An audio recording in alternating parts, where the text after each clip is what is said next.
Okay, chapter 7. When we finished chapter 6, the first years had just followed Harry onto the grounds of Hogwarts, and I really look forward to seeing you guys' postings. Please upload pictures of your illustrations of the setting and your descriptions and your pieces of evidence that support your illustrations. I want to see those, definitely. But now we're going to read through chapter 7. And for those of you wondering, I'm sitting in what Mike and I call our espresso room. And yes, those are his guitars behind me. He has 5 guitars. He loves them very much. And that is our espresso machine and all of our cups and everything that goes with it. So this is our espresso room. It's really Mike's room. But I benefit from it too. So anyway. In chapter 7, we're going to read about kind of Harry's first couple of hours within Hogwarts, and it'll be very interesting. All right, let's go. So, chapter 7, The Sorting Hat. The door swung open at once. A tall, black-haired witch in emerald green robes stood there. She had a very stern face, and Harry's first thought was that this was not someone to cross. The first years, Professor McGonagall, said Hagrid. Thank you, Hagrid. I will take them from here. She pulled the door wide. The entrance hall was so big you could have fit the whole of the Dursleys' house in it. The stone walls were lit with flaming torches like the ones at Gringotts. The ceiling was too high to make out, and a magnificent marble staircase facing them led to the upper floors. They followed Professor McGonagall across the flagged stone floor. Harry could hear the drone of hundreds of voices from a doorway to the right. The rest of the school must already be here. But Professor McGonagall showed the first years into a small, empty chamber of the hall. They crowded in, standing rather close together than they usually would have done, peering about nervously. Welcome to Hogwarts, said Professor McGonagall. The start of term banquet will begin shortly, but before you take your seats in the Great Hall, you will be sorted into your houses. The sorting is a very important ceremony because while you are here, your house will be something like your family within Hogwarts. You will have classes with the rest of your house, sleep in your house dormitory, and spend free time in your house common room. The 4 houses are called Gryffindor, Hufflepuff, Ravenclaw, and Slytherin. Each house has its own noble history, and each has produced outstanding witches and wizards. While you are at Hogwarts, your triumphs will earn your house points, while any rule-breaking will lose house points. At the end of the year, the house with the most points is awarded the House Cup, a great honor. I hope each of you will be a credit to whichever house becomes yours. Does that remind you of anything? To my 4th graders who might have read Percy Jackson? Kind of reminds me of the cabins, right? The cabins that the Half-Bloods were sorted into, right? The sorting ceremony will take place in a few minutes in front of the rest of the school. I suggest you all smarten yourselves up as much as you can while you are waiting. What does that mean to smarten yourself up? Does it really mean to, become smarter? We're about to get a bunch of context clues for it. Her eyes lingered for a moment on Neville's cloak, which was fastened under his left ear, and on Ron's smudged nose. Harry nervously tried to flatten his hair. So if they're worrying about their hair and their nose and how they look, what does it mean to smarten yourself up? Probably fix your appearance a little bit, right? I shall return when we are ready for you, said Professor McGonagall. Please wait quietly. She left the chamber. Harry swallowed. How exactly do they sort us into houses? He asked Ron. Some sort of test, I think. Fred said it hurts a lot, but I think he was joking. Harry's heart gave a horrible jolt. A test? In front of the whole school? But he didn't know any magic yet. What on earth would he have to do? He hadn't expected something like this the moment they arrived. He looked around anxiously and saw that everyone else looked terrified too. No one was talking much except Hermione Granger, who was whispering very fast about all the spells she'd learned, wondering which one she'd need. Harry tried hard not to listen to her. He'd never been more nervous, never. Not even when he'd had to take a school report home to the Dursleys saying that he'd somehow turned his teacher's wig blue. He kept his eyes fixed on the door. Any second now, Professor McGonagall would come back and lead him to his doom. Then something happened that made him jump about a foot in the air. Several people behind him screamed. "What the?" He gasped. So did the people around him. About 20 ghosts had just streamed through the back wall. Pearly white and slightly transparent, they glided across the room, talking to one another and hardly glancing at the first years. They seemed to be arguing. What looked like a fat little monk was saying, "Forgive and forget, I say. We ought to give him a second chance." "My dear Friar, haven't we given Peeves all the chances he deserves? He gives us all a bad name, and you know he's not really even a ghost." "I say, what are you all doing here?" A ghost wearing a ruff and tights had suddenly noticed the first years.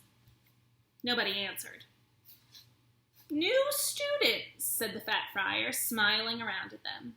"About to be sorted, I suppose?" A few people nodded mutely. "Hope to see you in Hufflepuff," said the friar. "My old house, you know." "Moving along now," said a sharp voice. "The sorting ceremony's about to start." Professor McGonagall had returned. One by one, the ghosts floated away through the opposite wall. "Now, form a line," Professor McGonagall told the first years, "and follow me." Feeling oddly as though his legs had turned to lead, Harry got into line behind a boy with sandy hair, with Ron behind him. And they walked out of the chamber, back across the hall, and through a pair of double doors into the great hall. Harry had never even imagined such a strange and splendid place. It was lit by thousands and thousands of candles that were floating in midair over 4 long tables where the rest of the students were sitting. These tables were laid with glittering golden plates and goblets. At the top of the hall was another long table where the teachers were sitting. Professor McGonagall led the first years up here so that they came to a halt in a line facing the other students with the teachers behind them. The hundreds of faces staring at them looked like pale lanterns in the flickering candlelight. Dotted here and there among the students, the ghosts shone misty silver. Mainly to avoid all the staring eyes, Harry looked upward and saw a velvety black ceiling dotted with stars. He heard Hermione whisper, "It's bewitched to look like the sky outside. I read about it in Hogwarts, a history." It was hard to believe there was a ceiling there at all, and that the great hall didn't simply open onto the heavens. Harry quickly looked down again as Professor McGonagall silently placed a 4-legged stool in front of the first years. On top of the stool, she put a pointed wizard's hat. This hat was patched and frayed and extremely dirty. Aunt Petunia wouldn't have let it in the house. Maybe they had to try and get a rabbit out of it, Harry thought wildly. That seemed the sort of thing. Noticing that everyone in the hall was now staring at the hat, he stared at it too. For a few seconds there was complete silence. Then the hat twitched. A rip near the brim opened wide like a mouth, and the hat began to sing. "Oh, you may not think I'm pretty, but don't judge on what you see. I'll eat myself if you can find a smarter hat than me. You can keep your bowlers black, your top hats sleek and tall, for I'm the Hogwarts sorting hat, and I can cap them all. There's nothing hidden in your head the sorting hats can't see, so try me on and I will tell you where you ought to be. You might belong in Gryffindor, where dwell the brave at heart. Their daring, nerve, and chivalry set Gryffindors apart. You might belong in Hufflepuff, where they are just and loyal. Those patient Hufflepuffs are true, and unafraid of toil.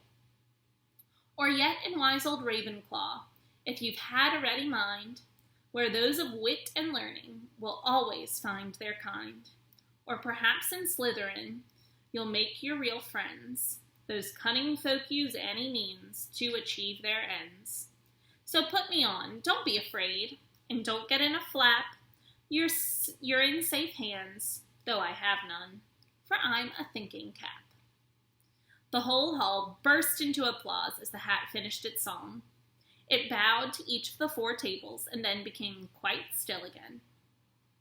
"So we've just got to try on the hat," Ron whispered to Harry. "I'll kill Fred. He was going on about wrestling a troll." Harry smiled weakly. Yes, trying on the hat was a lot better than having to do a spell, but he did wish they could have tried it on without everyone watching. The hat seemed to be asking a rather lot. Harry didn't feel brave, or quick-witted, or any of it at the moment. If only the hat had mentioned a house for people who felt a bit queasy, that would have been the one for him. Professor McGonagall now stepped forward holding a long roll of parchment. When I call your name, you will put on the hat and sit on the stool to be sorted, she said. Abbott, Hannah. A pink-faced girl with blonde pigtails stumbled out of line, put on the hat, which fell right down over her eyes, and sat down. A moment's pause. Hufflepuff, shouted the hat. The table on the right cheered and clapped as Hannah went to sit down at the Hufflepuff table. Harry saw the ghost of the fat friar waving merrily at her. Bones, Susan. Hufflepuff, shouted the hat again, and Susan scuttled off to sit next to Hannah. Boot, Terry. Ravenclaw. The table second from the left clapped this time. Several Ravenclaws stood up to shake hands with Terry as he joined them. Brocklehurst Mandy went to Ravenclaw too, but Brown Lavender became the first new Gryffindor, and the table on the far left exploded with cheers. Harry could see Ron's twin brothers catcalling. Bulstrode Millicent then became a Slytherin. Perhaps it was Harry's imagination. After all he'd heard about Slytherin. But he thought they looked like an unpleasant lot. What does that mean? An unpleasant lot. What does it mean for someone to be unpleasant? Like not enjoyable, not very good, right? And when British people say the lot of them, they just mean like a group of them. He was starting to feel definitely sick now. He remembered being picked for teams during gym at his old school. He had always been the last to be chosen. Not because he was no good, but because no one wanted Dudley to think they liked him. Flinch, Fletchley, Justin, Hufflepuff. Sometimes, Harry noticed, the hat shouted the house at once, but others it took a little while to decide. Finnegan Seamus, the sandy-haired boy next to Harry in the line, sat on the stool for almost a whole minute before the hat had declared him a Gryffindor. Granger, Hermione. Hermione almost ran to the stool and jammed the hat eagerly on her head. Gryffindor, shouted the hat. Ron groaned. A horrible thought struck Harry, as horrible thoughts always do when you're very nervous. What if he wasn't chosen at all? What if he just sat there with the hat over his eyes for ages until Professor McGonagall jerked it off his head and said there had obviously been a mistake and he'd better get back on the train? When Neville Longbottom, the boy who kept losing his toad, was called, he fell over on his way to his stool. The hat took a long time to decide with Neville. When it finally shouted, Gryffindor, Neville ran off, still wearing it, and had to jog back amid gales of laughter to give it to McDougal Morag. Malfoy swaggered forward when his name was called, and got his wish at once. The hat had barely touched his head when it screamed, Slytherin! Malfoy went to join his friends, Crabbe and Goyle, looking pleased with himself. There weren't many people left now. Moon, Knott, Parkinson, then a pair of twin girls, Patil and Patil, then Perks, Sally Ann, and then, at last, Potter Harry. As Harry stepped forward, whispers suddenly broke out like little hissing fires all over the hall. Potter, did she say? The Harry Potter? The last thing Harry saw before the hat dropped over his eyes was the hall full of people craning to get a good look at him. Next second, he was looking at the black inside of the hat. He waited. Said a small voice in his ear. Difficult. Very difficult. Plenty of courage, I see. Not a bad mind, either. There's talent. Oh, my goodness, yes. And a nice thirst to prove yourself. Now that's interesting. So, where shall I put you? Harry gripped the edges of the stool and thought, not Slytherin, not Slytherin. Not Slytherin, eh? Said the small voice. Are you sure? You could be great, you know. It's all here in your head. And Slytherin will help you on the way to greatness, no doubt about that. No? Well, if you're sure, better be. Gryffindor! Harry heard the hat shout the last word to the whole hall. He took off the hat and walked shakily toward the Gryffindor table. He was so relieved to have been chosen and not put in Slytherin, he hardly noticed that he was getting the loudest cheer yet. So the hat talked first to Harry inside, and then it announced to the whole hall his house, right? And it's interesting because the hat could kind of read Harry's mind, right? Harry only thought, not Slytherin. But the hat knew that he was thinking that, right? And then why do you think Harry got the loudest cheer yet? And then that goes back to his humility, right? That humble character trait that we see Harry has of not caring if he got the loudest cheer. He didn't even notice it, right? Okay. Percy, the prefect, got up and shook his hand vigorously, while the Weasley twins yelled, "We got Potter! We got Potter!" Harry sat down opposite the ghost in the ruff he'd seen earlier. The ghost patted his arm, giving Harry the sudden, horrible feeling he just plunged it into a bucket of ice-cold water. He could see the high table properly now. At the end, nearest him, sat Hagrid, who caught his eye and gave him the thumbs up. Harry grinned back, and there, in the center of the high table, in a large gold chair, sat Albus Dumbledore. Harry recognized him at once from the card he'd gotten out of the chocolate frog on the train. Dumbledore's silver hair was the only thing in the whole hall that shone as brightly as the ghost's. Harry spotted Professor Quirrell, too, the nervous young man from the Leaky Cauldron. He was looking very peculiar in a large purple turban. What's a turban? Large purple turban. There aren't really context clues, so I'm just going to tell you. A turban is like a head wrap, kind of. It's almost like a hat, but it kind of wraps around your head. So he had this strange-looking purple wrap on his head. And now there were only 3 people left to be sorted. Thomas, Dean, a black boy even taller than Ron, joined Harry at the Gryffindor table. Turpin, Lisa, became a Ravenclaw, and then it was Ron's turn. He was pale green by now. Harry crossed his fingers under the table, and a second later the hat shouted, "Gryffindor!" Harry clapped loudly with the rest as Ron collapsed into the chair next to him. "Well done, Ron, excellent," said Percy Weasley pompously across Harry, as Zabini Blaze was made a Slytherin. Professor McGonagall rolled up her scroll and took the sorting hat away. Harry looked down at his empty gold plate. He had only just realized how hungry he was. The pumpkin pasty seemed like ages ago. Albus Dumbledore had gotten to his feet. He was beaming at the students, his arms open wide, as if nothing could have pleased him more than to see them all there. "Welcome," he said. "Welcome to a new year at Hogwarts. Before we begin our banquet, I would like to say a few words. And here they are. Nitwit, blubber, oddment, tweak. Thank you." He sat back down. Everybody clapped and cheered. Harry didn't know whether to laugh or not. "Is he a bit mad?" he asked Percy uncertainly. What does that mean? Is he mad? Doesn't mean angry. When people say, like, is he mad, especially in Britain, it's kind of a way to say, is he crazy? So Harry looks at Percy after Dumbledore says these random 4 weird-sounding words, and he looks at Percy and he's like, is he crazy? "Mad?" said Percy airily. "He's a genius. Best wizard in the world.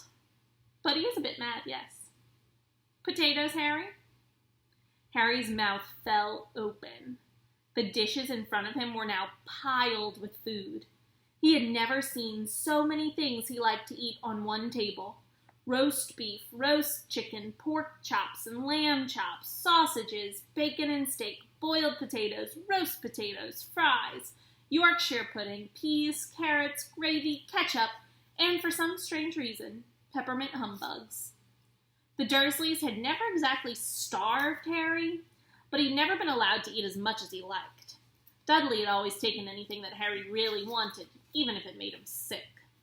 Harry piled his plate with a bit of everything, except the peppermints, and began to eat. It was all delicious. "That does look good," said the ghost in the ruff sadly, watching Harry cut up his steak. "Can't you?" "I haven't eaten for nearly 400 years, said the ghost. "I don't need to, of course, but one does miss it. I don't think I've introduced myself. Sir Nicholas de Mimsy Porpington, at your service. Resident ghost of Gryffindor Tower." "I know who you are," said Ron suddenly. "My brothers told me about you. You're Nearly Headless Nick." "I would prefer you to call me Sir Nicholas de Mimsy," the ghost began stiffly, but sandy-haired Seamus Finnegan interrupted. "Nearly headless? How can you be nearly headless?" Sir Nicholas looked extremely miffed, as if their little chat wasn't going at all the way he wanted. "Like this," he said irritably. He seized his left ear and pulled. His whole head swung off his neck and fell onto his shoulder, as if it was on a hinge. Someone had obviously tried to behead him, but not done it properly. Looking pleased at the stunned looks on their faces, Nearly Headless Nick flipped his head back onto his neck, coughed, and said, "So, new Gryffindors, I hope you're going to help us win the house championship this year. Gryffindors have never gone so long without winning. Slytherins have gotten the cup 6 years in a row. The Bloody Baron's becoming almost unbearable." He's the Slytherin ghost. So like Professor McGonagall said, students can earn points for their houses, and then at the end of the year, they see which house has the most points, and that house wins the house cup. And so what this ghost, Nearly Headless Nick, is telling us is that Slytherin has won the house cup 6 years in a row. Harry looked over at the Slytherin table and saw a horrible ghost sitting there, with blank, staring eyes, a gaunt face, and robes stained with silver blood. He was right next to Malfoy, who, Harry was pleased to see, didn't look too pleased with the seating arrangements. "How did he get covered in blood?" asked Seamus with great interest.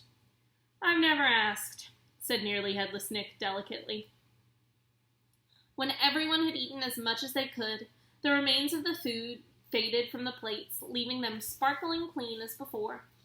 A moment later, the desserts appeared. Blocks of ice cream in every flavor you could think of. Apple pies, treacle tarts, chocolate eclairs and jam donuts, trifle, strawberries, jello, rice pudding. As Harry helped himself to a treacle tart, the talk turned to their families. "I'm half and half," said Seamus. "Me dad's a muggle. Mom didn't tell him she was a witch till after they were married. Bit of a nasty shock for him." The others laughed. "What about you, Neville?" said Ron. "Well, my gran brought me up, and she's a witch," said Neville, "but the family thought I was all muggle for ages. My great-uncle Algy kept trying to catch me off my guard and force some magic out of me. He pushed me off the end of a Blackpool pier once. I nearly drowned. But nothing happened until I was 8. Great-uncle Algy came round for dinner, and he was hanging me out of an upstairs window by the ankles when my great-auntie Enid offered him a meringue, and he accidentally let go. But I bounced all the way down the garden and into the road. They were all really pleased. Gran was crying, she was so happy. And you should have seen their faces when I got in here. They thought I might not be magic enough to come, you see. Great-uncle Algy was so pleased he bought me my toad." On Harry's other side, Percy, Weasley, and Hermione were talking about lessons. "I do hope they start right away. There's so much to learn. I'm particularly interested in transfiguration. You know, turning something into something else. Of course, it's supposed to be very difficult. You'll be starting small, just matches into needles and that sort of thing." Harry, who was starting to feel warm and sleepy, looked up at the high table again. Hagrid was drinking deeply from his goblet. Professor McGonagall was talking to Professor Dumbledore. Professor Quirrell, in his absurd turban, was talking to a teacher with greasy black hair, a hooked nose, and sallow skin. It happened very suddenly. The hook-nosed teacher looked past Quirrell's turban, straight into Harry's eyes, and a sharp, hot pain shot across the scar on Harry's forehead. Ouch! Harry clapped a hand to his head. What is it? Asked Percy. Nothing. The pain had gone as quickly as it had come. Harder to shake off was the feeling Harry had gotten from the teacher's look. A feeling that he didn't like Harry at all. Who's that teacher talking to Professor Quirrell? He asked Percy. Oh, you know Quirrell already, do you? No wonder he's looking so nervous. That's Professor Snape. He teaches potions, but he doesn't want to. Everyone knows he's after Quirrell's job. Knows an awful lot about the dark arts, Snape. Harry watched Snape for a while, but Snape didn't look at him again. At last the desserts too disappeared, and Professor Dumbledore got to his feet again. The hall fell silent. Ahem. Just a few more words now that we're all fed and watered. I have a few start-of-term notices to give you. First years should note that the forest on the grounds is forbidden to all pupils. And a few of our older students would do well to remember that as well. Dumbledore's twinkling eye flashed in the direction of the Weasley twins. Why do you think he looked at the Weasley twins as he's giving warnings about and reminders about rules? Remember the Weasley's mom at the beginning of the chapter, or at the beginning of chapter 6, told the Weasleys don't get into any more trouble. So they have kind of a reputation for getting in trouble. I've also been asked by Mr. Filch, the caretaker, to remind you all that no magic should be used between classes in the corridors. Quidditch trials will be held in the second week of the term. Anyone interested in playing for their house teams should contact Madam Hooch. And finally, I must tell you that this year the third floor corridor on the right-hand side is out of bounds to everyone who does not wish to die a very painful death. Harry laughed, but he was one of the few who did. He's not serious, he muttered to Percy. Must be, said Percy, frowning at Dumbledore. It's odd, because he usually gives us a reason why we're not allowed to go somewhere. The forest's full of dangerous beasts. Everyone knows that. I do think he might have told us prefects, at least. And now, before we go to bed, let us sing the school song, cried Dumbledore. Harry noticed that the other teacher's smiles had become rather fixed. Dumbledore gave his wand a little flick, as if he was trying to get a fly off the end, and a long golden ribbon flew out of it, which rose high above the tables and twisted itself snake-like into words. Everyone pick their favorite tune, said Dumbledore, and off we go. So everyone's singing the song differently. Dumbledore told everyone to pick their favorite tune to sing the words, and his wand is going to spell out the words for them. And the school bellowed. Hogwarts, Hogwarts, hoggy-wordy Hogwarts, teach us something, please, whether we be old and bald or young with scabby knees. Our heads could do with filling with some interesting stuff, for now they're bare and full of air, dead flies and bits of fluff. So teach us things worth knowing, bring back what we've forgot, just do your best, we'll do the rest, and learn until our brains all rot. Everybody finished the song at different times. At last, only the Weasley twins were left singing along to a very slow funeral march.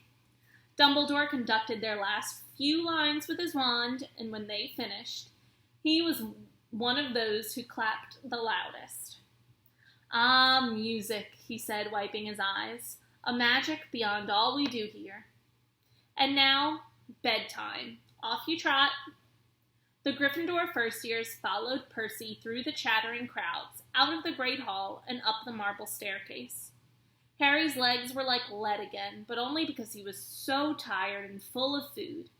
He was too sleepy even to be surprised that the people in the portraits along the corridors whispered and pointed as they passed, or that twice Percy led them through doorways hidden behind sliding panels and hanging tapestries. They climbed more staircases, yawning and dragging their feet, and Harry was just wondering how much farther they had to go when they came to a sudden halt. A bundle of walking sticks was floating in midair ahead of them, and as Percy took a step toward them, they started throwing themselves at him. Peeves, Percy whispered to the first years, a poltergeist. He raised his voice. Peeves, show yourself. A loud, rude sound like the air being let out of a balloon answered. Do you want me to go get the Bloody Baron?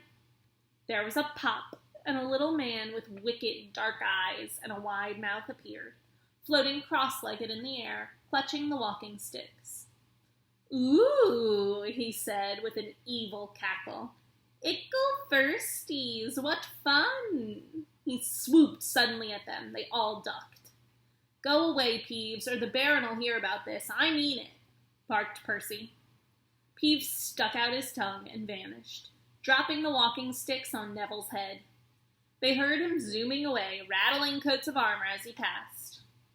You want to watch out for Peeves, said Percy, as they set off again. The Bloody Baron's the only one who can control him. He won't even listen to us prefects. Here we are. Okay, so now that we've gotten a little bit more context, what do you think the word prefect means?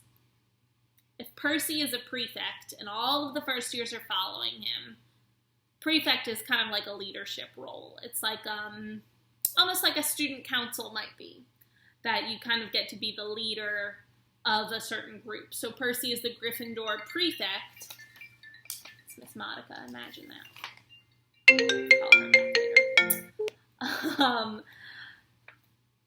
Percy is the Gryffindor prefect who will kind of lead the first years to understanding and learning their time at Hogwarts.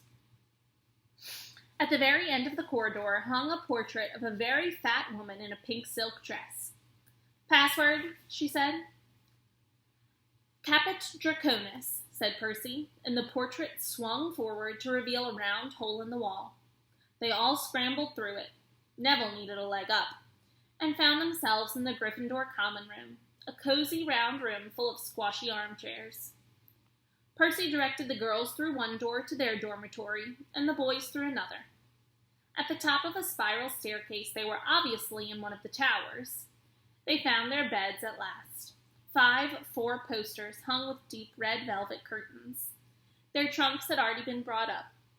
Too tired to talk much, they pulled on their pajamas and fell into bed. Great food, isn't it?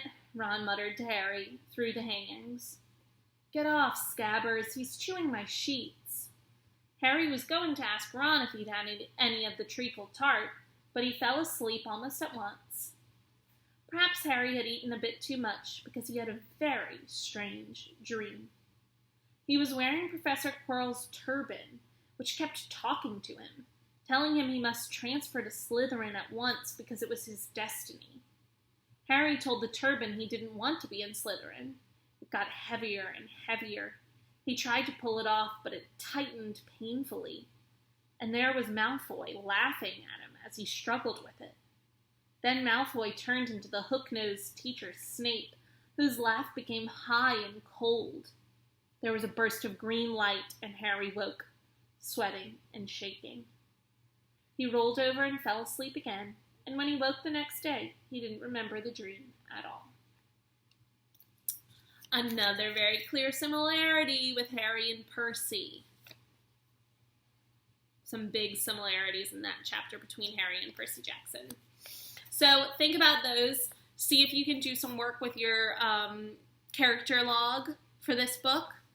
And a new quiz will be up shortly as well. All right, kiddos. Love you, miss you, mean it. See you soon.